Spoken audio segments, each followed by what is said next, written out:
The Oklahoma City Thunder is a team that it's fair to say a lot of people could view as a contender this year.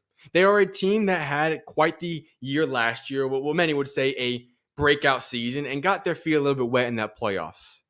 But now that the young guys have gotten some experience now in the playoffs, a lot of people have now set their attention on recognizing that this team is not just a young up and coming team, but this team is a team that has quite frankly now arrived today and is ready to compete with the big dogs of the NBA. This team is not a team no longer that's just rebuilding, but this is a team ready to perform and compete for NBA championships right now at this point of the season and this time in life. And so let's break down what we've got in store with this Oklahoma City Thunder roster. At the head of this team, the go-to guy, the guy that has a legitimate chance of winning MVP this season, SchuZ Gilgeous-Alexander.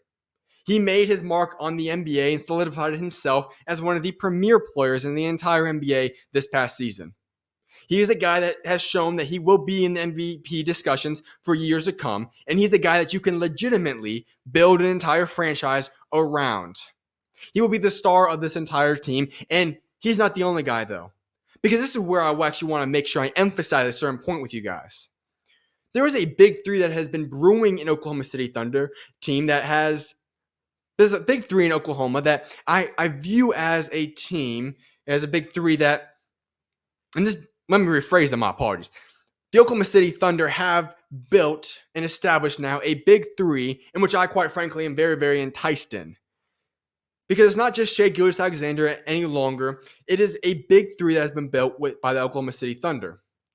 This big three has been brewing now for a couple of seasons. And I understand why, but they are quite frankly very, very underrated. Because you could easily look at this big three and deem them as a team that could be one of the premier big threes in the entire NBA.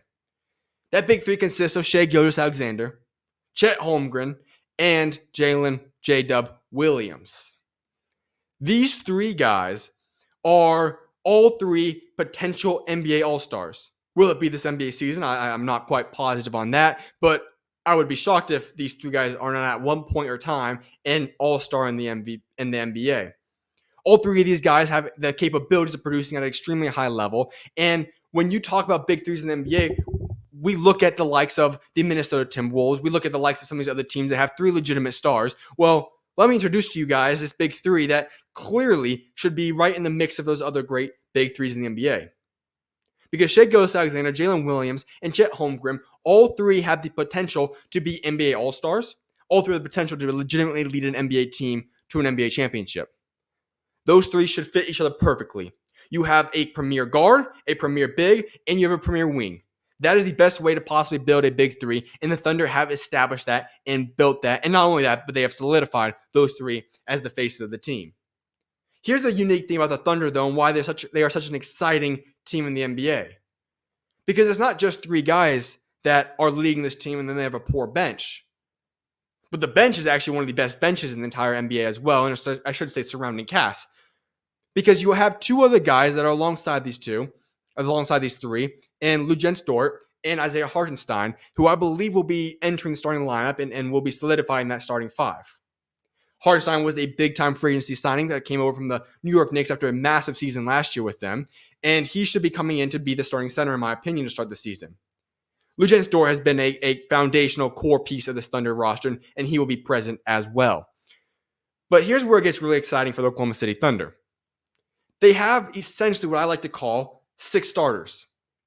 What do I mean by that, you might ask? Well, you have a guy that they also acquired in the trade involving Josh Giddey to bring in Alex Caruso. He fits this team perfectly. Josh Giddey could be potentially a better overall NBA player when it's all said and done, maybe. But Alex Caruso fits this team exactly what they needed. He's going to bring defense. He's a playmaker. He's going to bring better experience. And he's a guy that if you wanted to move Chet down to the center spot, Jalen running a small ball 4, and you throw Caruso in the 2 or 3's position, you could easily do that. And that could be your starting 5 and have Hartenstein be essentially your 6th man. So this team has 6 stars, as I like to call it. But that's not even it. Let's continue this team because, like I said, this team has a lot of depth. And so we go right to a guy that is a great pickup that will be heading into year 2, and that's Cason Wallace. And Cason Wallace is a guy that had a really, really good rookie season. I'll be honest, I think it was very underrated because he produced at a very high level, especially playing at big stake moments in the playoffs. He played great when it mattered in the NBA season, even though he was a rookie in limited time. And it wasn't a situation where just given the keys to have unlimited ability. He took full advantage of every minute he was given. And I think him heading into year 2 is a guy that could have an even larger role in this team and have a legitimate breakout season, really solidifying himself as one of the top premier backup point guards in the NBA. There won't really be an opportunity to go compete for a starting spot for him this year, but he can become one of the best bench players in the entire NBA this season. And then you head down and you have a battle between Isaiah Joe, Aaron Wiggins, who essentially will be kind of competing for that other guard or forward spot, if you want to call it, in the depth chart. Both those guys were re-signed this past year, and I like both those guys. Both guys are easily guys I can count on being 8th, 9th, 10th man guys in rotation.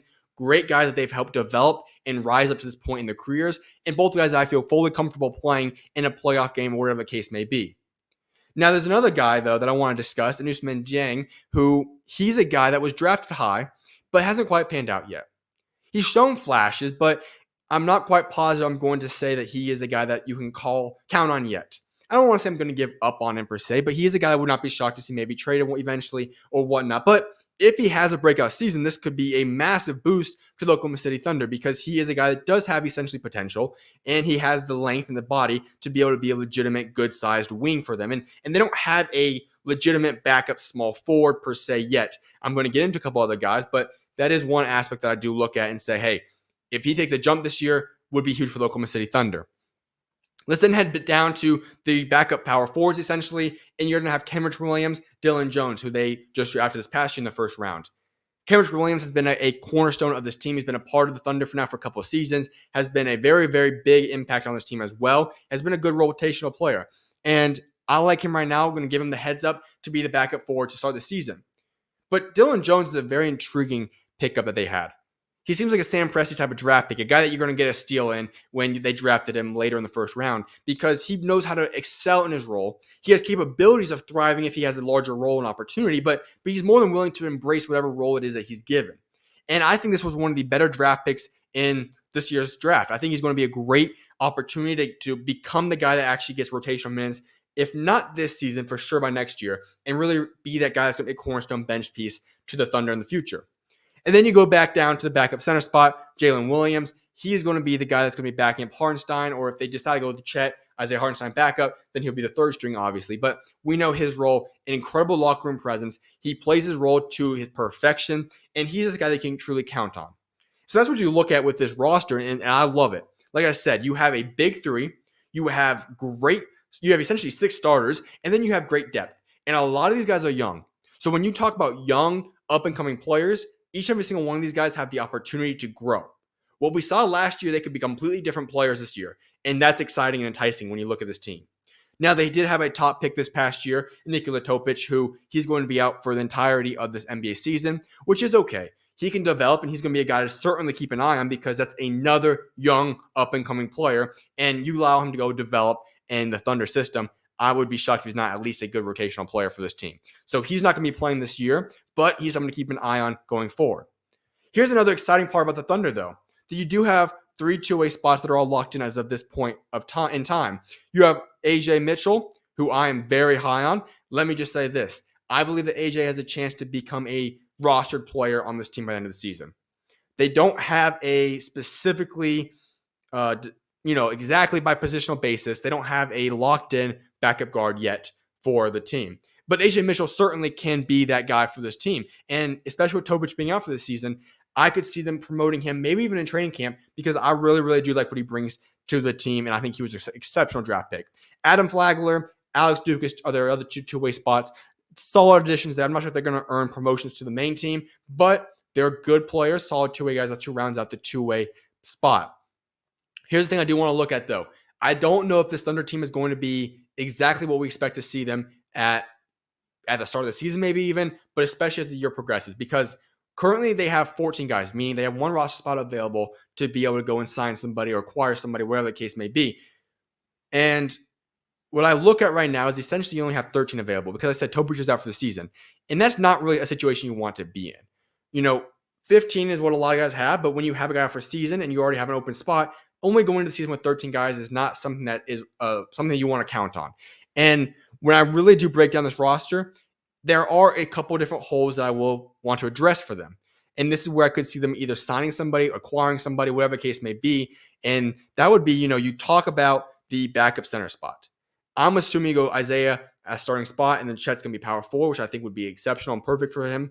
And then you have Jalen Williams, but you don't have another guy backing him up. And Jalen, I'm comfortable with being the backup center, especially when you talk about Chet spilling minutes at center spot and whatnot. But getting that would be huge for them. And also, you don't have an established backup forward in terms of your guys. Aaron Wiggins is essentially who I penciled in at backup small forward, but he's a lot more, I'd say he's a lot more of a shooting guard than he is a small forward. And so if you could find a way to either have Dang, if he takes the massive jump this year and becomes that, great, as already addressed. But if they have the opportunity to go acquire a veteran, proven small forward, would do wonders for this team. Would love that. Now, neither one of these issues are massive problems. Most likely, every team is going to make different trade accusations at the acquisitions at the trade deadline, and that's something to look forward to for the Thunder. But overall, this team is set. This is a team that would not shock me if they come away with NBA championship this year. They have all the talent in the world. They are stacked top to bottom. A lot of guys are going to take even larger jumps this upcoming season. And ultimately, the Thunder are a team that, like I said, 1 year from now, we could be saying that they're going to try to be going back-to-back and winning another NBA championship. But the most exciting thing about this team is that they built themselves up the right way. This is a great organization, a great group of guys. Hard not to root for them. Of course, you're always going to root for your favorite team, but the Thunder are a team that's easy to get behind. And if they are able to go and have a great run, I don't think anybody would be against that. They built this team the right way. They're a fun, exciting group of guys. And I think this is a team that's going to be one of the most entertaining teams to watch, not just this season, but for the foreseeable future.